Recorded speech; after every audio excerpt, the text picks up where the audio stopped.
गंगापुर गांव में एक घर के आंगन में एक बकरी चमेली अपने घर में आराम से सो रही थी। उसके बच्चे भूख के मारे जगाना शुरू कर दिया। वे बार बार उसे आवाजें देने लगे कि हमें भूख लगी है, माँ उठो। चमेली को यह बिल्कुल अच्छा नहीं जगाया जा रहा है और उसकी नींद खराब की जा रही है। उसने उन्हें सोने देने की जिद की, लेकिन क्योंकि उन्होंने पिछली रात भी कुछ नहीं खाया था, चमेली को अनचाहे ही उठना पड़ा। वह बड़बड़ाती हुई कहने लगी कि ये बच्चे उसे चैन से सोने भी नहीं देते।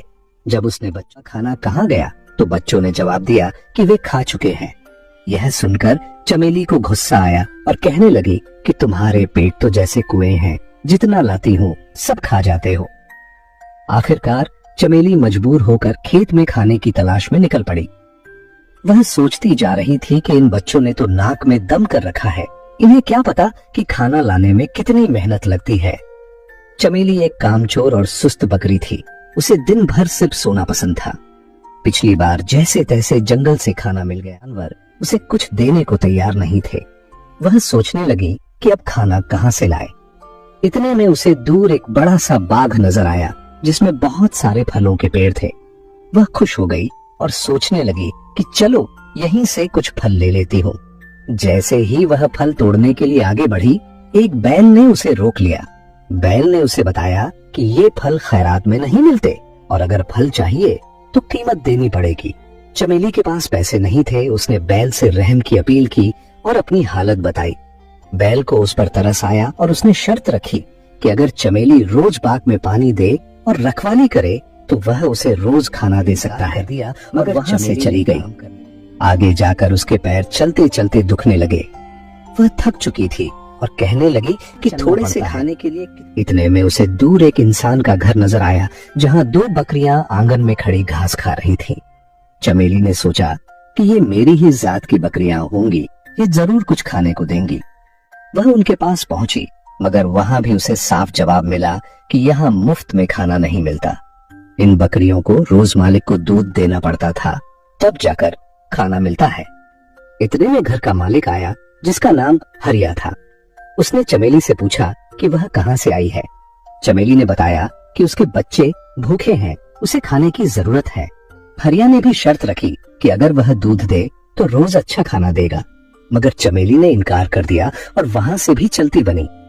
थोड़ा आगे जाकर चमेली को एक खेत नजर आया जो खाली था और वहां बहुत सारी फसलें थीं। चमेली ने सोचा कि यहाँ से तो मुफ्त का खाना मिल जाएगा। उसने मौके का फायदा उठाया और खूब पेट भर के खाया और अपने बच्चों के लिए भी बहुत सारी फसल तोड़ ली।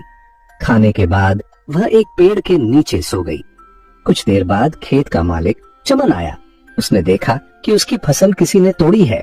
वह गुस्से से चमेली को पेड़ से बांध देता है और इल्जाम लगाता है कि उसने चोरी की है। चमेली रहम की अपील करती है, मगर चमन का दिल नहीं पसीजता। वह घर के अंदर चला जाता है और चमेली 3 दिन तक भूखी प्यासी बंधी रहती है। उधर चमेली के बच्चे घर में बैठे अपनी माँ का इंतजार कर रहे थे और सोचने लगे कि माँ कहीं फिर सो तो नहीं गई। वे कहते हैं कि माँ कितनी सुस्त और कामचोर है, शायद उसे हमारी परवाह नहीं, मगर हमें उसकी फिक्र है। चलो हम उसे ढूंढने निकलते हैं। उधर चमेली बहुत कमजोर हो चुकी थी। रात के वक्त एक चूहा उसके पास आता है जो उसे पहचान लेता है। चमेली उससे विनती करती है कि उसके बच्चों का हाल बुरा है, उसे आजाद कर दे। पहले चूहा इनकार करता है, लेकिन जब चमेली उसे गणपति बप्पा का वास्ता देती है तो वह रस्सी काटकर चमेली को आजाद कर देता है। चमेली फौरन अपने बच्चों के लिए खाना लेकर घर पहुंचती है, मगर बच्चे गायब होते हैं। वह घबरा जाती है और उनकी तलाश में निकल पड़ती है। कई घंटों बाद वह दोबारा उस बैल के पास पहुंचती है जो बाग का मालिक था। वह बैल बताता है कि बच्चे 2 दिन पहले उसके पास आए थे और अपनी माँ के बारे में पूछ रहे थे, मगर जब बैल ने उन्हें बताया कि उनकी माँ एक कामचोर बकरी है तो बच्चे शर्मिंदा होकर वहां से चले गए। चमेली रोती हुई बच्चों की तलाश में हर तरफ भटकती है और चलते चलते हरिया के घर पहुंचती है। हरिया उसे पहचान लेता है और पूछता है कि वह फिर चोरी करने आई है। चमेली बताती है कि वह सिर्फ अपने बच्चों की तलाश में आई है।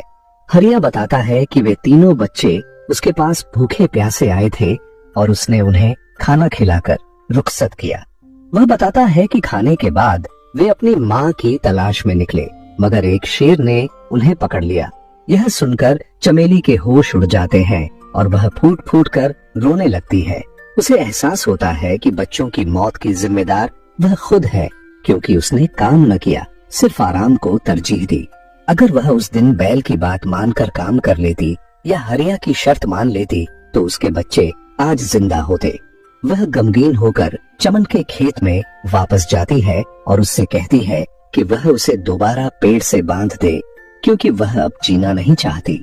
चमन यह सुनकर हैरान हो जाता है, मगर उसकी सच्चाई सुनकर उसे तरस आता है और कहता है कि वह सजा नहीं देना चाहता। चमेली कहती है कि अगर सजा नहीं दी जाएगी तो वह खुद ही कहीं जाकर मर जाएगी। इतने में पीछे से बच्चों की आवाज आती है। चमेली पीछे मुड़कर देखती है तो उसके तीनों बच्चे जिंदा खड़े होते हैं। वह खुशी से बेहाल हो जाती है और उन्हें गले लगा लेती है।